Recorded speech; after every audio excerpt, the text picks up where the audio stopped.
再来看国际新闻，去麦加朝圣是全球穆斯林上界重要的节日。初六就是宰牲节，会抬精神啊，甲肉分享予散车人，嘛是亲友团圆的日子。也毋过，因为加沙战争死真侪人，加上美国有针对侪穆斯林的国家发布旅游禁令，这嘛导致真侪亲友无法度互相拜访，穆斯林的心情也是真沉重。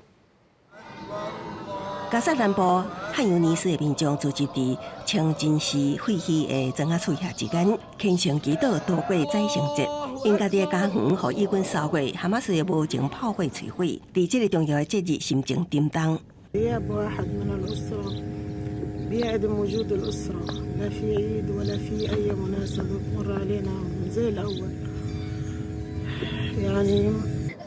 كل قطاع غزة ينزف دما يقطر دما والعالم يتفرج والعالم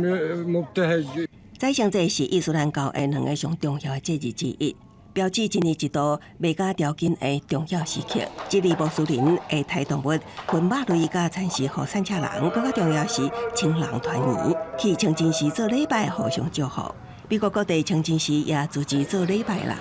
也毋过因为川普对几个穆斯林国家搁下旅游入境禁令，因过去邀请海外的亲戚朋友来共同度过宰牲节欢乐时刻，恐惊真歹个有啊。It's not good for us because our family are not able to come and visit us, and I hope to resolve this issue for all. And I pray that the administration will be fair and just with everybody who deserves to come. He should come because this country thrives by the diversities.